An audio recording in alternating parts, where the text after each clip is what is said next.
La máquina de café está encendida. Este es el primer podcast del día. El Café Lungo de www.copano.news en La Clave 92.9. Desde UK, United Kingdom, politóloga, parte de la red de politólogas, Javiera Arce Rifo, está con nosotros en Radio La Clave. Bienvenida, Javi, ¿cómo estás? No escucho. No, ¿escuchas? Hola, Javi, ahora a ver si nos escuchas. Está escribiendo. Ahora sí. ¿No escuchas? Sí. Ahora sí. Buena, te habíamos presentado solamente, así que muchas gracias por aceptar la invitación. Oye, quiero partir porque esta es noticia de último minuto y sé que tú eres de esa tienda. Te leo el titular. Monsalve renuncia al PS para evitar que denuncia por violación dañe instituciones. Quiero tu opinión en caliente, recién salía la información. O sea, yo encuentro que está bien que haya renunciado, pero con todos los antecedentes que teníamos, y hoy día se iba a empezar a abrir el cuaderno de investigación, la carpeta de investigación ya para expulsión.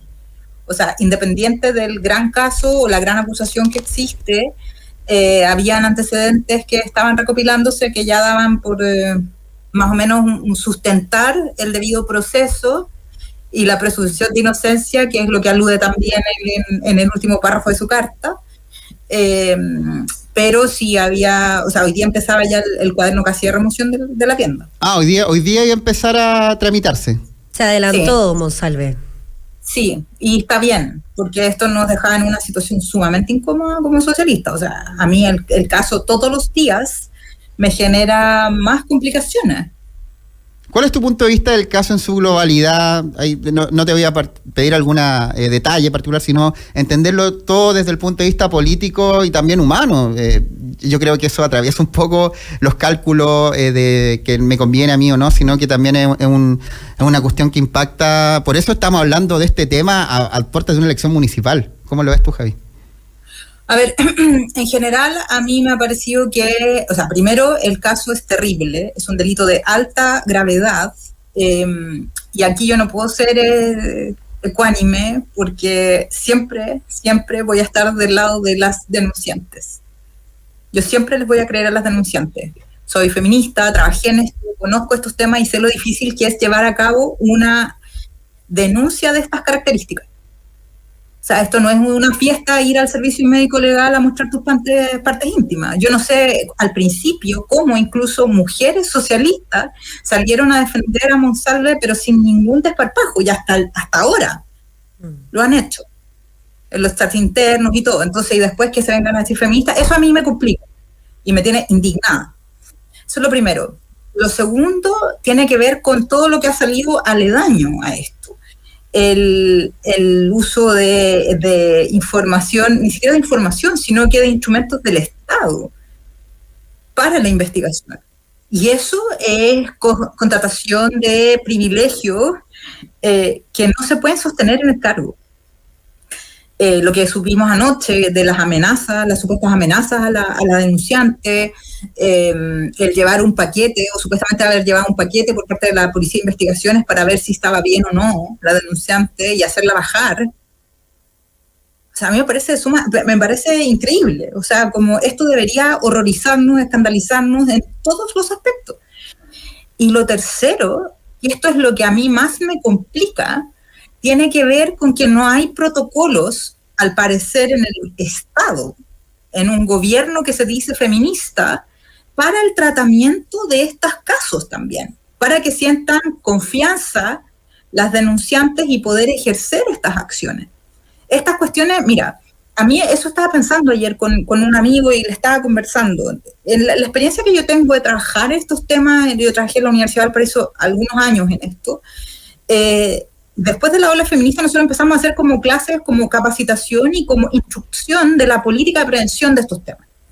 Entonces nosotros le decíamos a los profesores y a las profesoras básicamente, por favor, si usted se va a juntar con estudiantes, tenga la puerta abierta, trate de tener otra persona, un colega más en la oficina, de tal manera que esto no se preste para algún tipo de malentendido. Por favor, todas las fiestecitas, esas que se hacían después del fin de año, estos como carretes que hacían los profes, suspéndalos, quedan completamente prohibidos o tienen que informarlo en caso de que pase algo. Y todo así, hoy, pero qué amargados y todo eso. No, nada que amargado acá. O sea, acá hay que tomar medidas de prevención mucho más drásticas.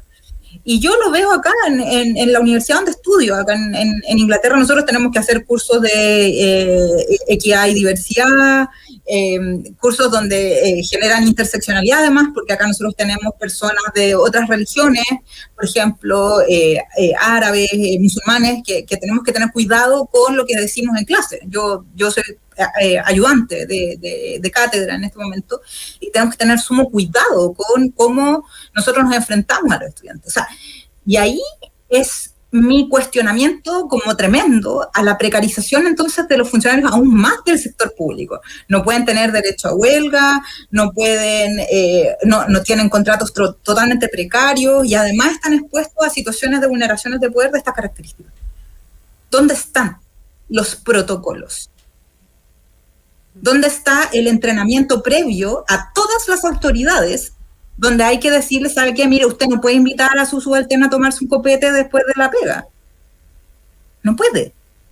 O sea, hay una relación asimétrica. Estamos hablando de esta persona, estoy hablando de ex subsecretario Monsalve, que estaba a cargo de la seguridad del país. O sea, el nivel de poder que él manejaba es impactante. O sea, sobre las policías. Ayer que salió la directora de inteligencia de la Policía de Investigaciones. No, impactante.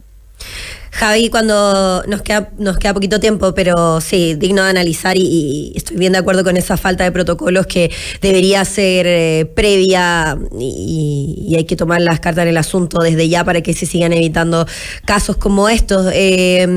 Pero lo hemos hablado con hartos analistas respecto a lo que va a ocurrir en las próximas horas, las elecciones de este sábado y domingo.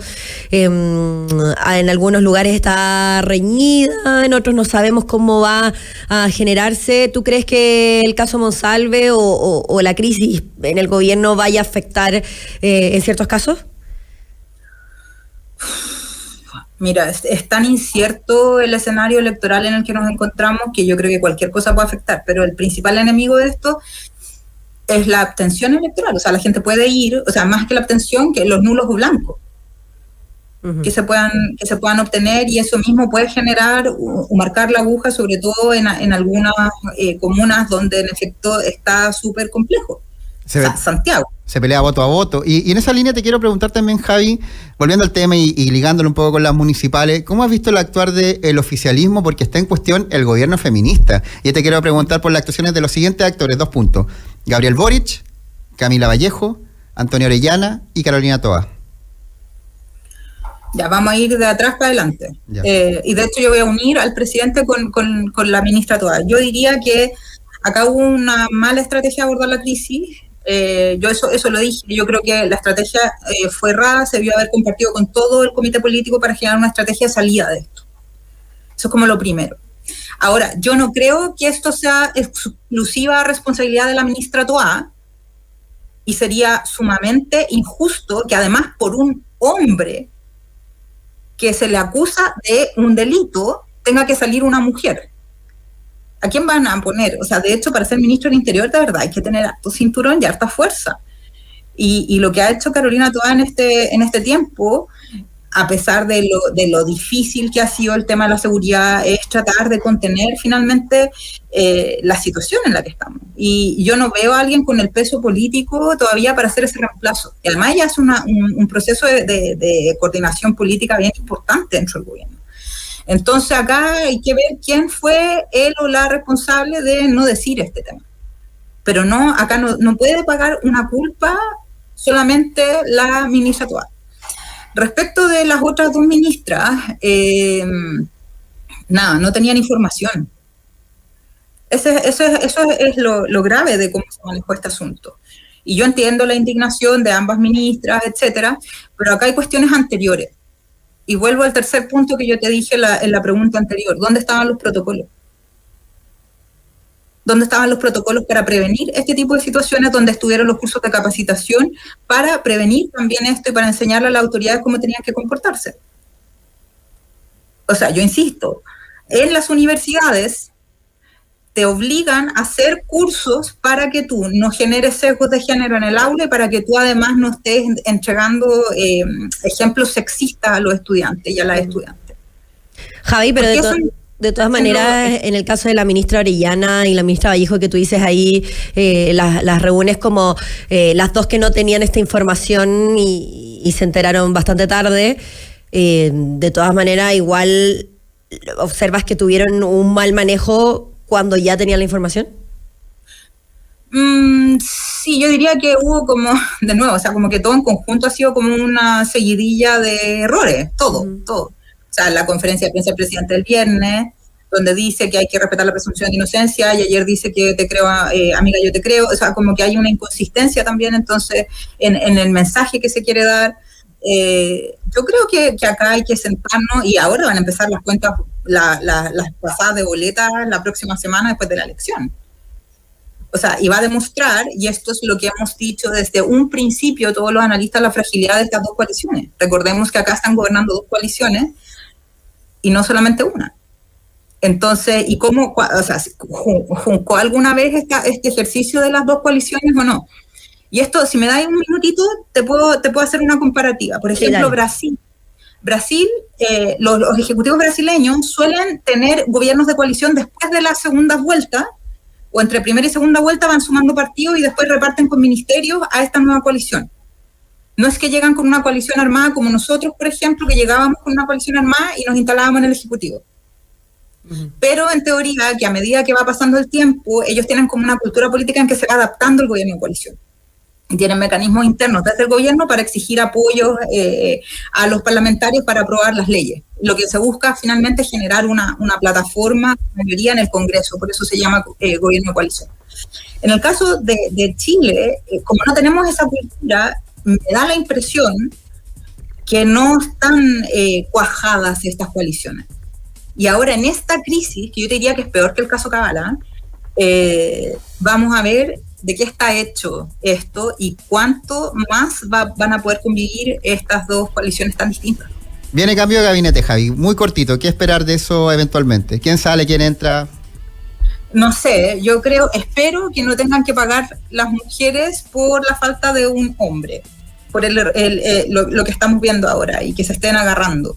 Y además que la derecha ha sido un oportunismo impactante, o sea, jamás a la derecha le han importado estos temas, nunca, o sea, tuvieron detenida como 7 años la ley de violencia integral en el Senado, porque la encontraron ideológica, la senadora de Sperier y un montón de otras personas ahí que decían eso. Entonces ahora ocupar este tema también a mí me parece un poquito vergonzoso y me parece que hay que ser consistente con nuestros reclamos. Yo creo que va a haber un gabinete profundo porque además se van a eclipsar otras cosas, la carrera a las elecciones parlamentarias. Sí. Así que vamos, y hay que ver también el rendimiento de la elección del fin de semana. Javiera Arce, politóloga desde el Reino Unido, militante del Partido Socialista también, ayudante de cátedra ahora también, en LSE. Sí, no, en UCL. En UCL. Introduction to Politics. Así que tengo ahí un par de cursos. Un abrazo grande y gracias por el contacto, Javi, como siempre. Chao, Javi, que estés bien. Nos vemos.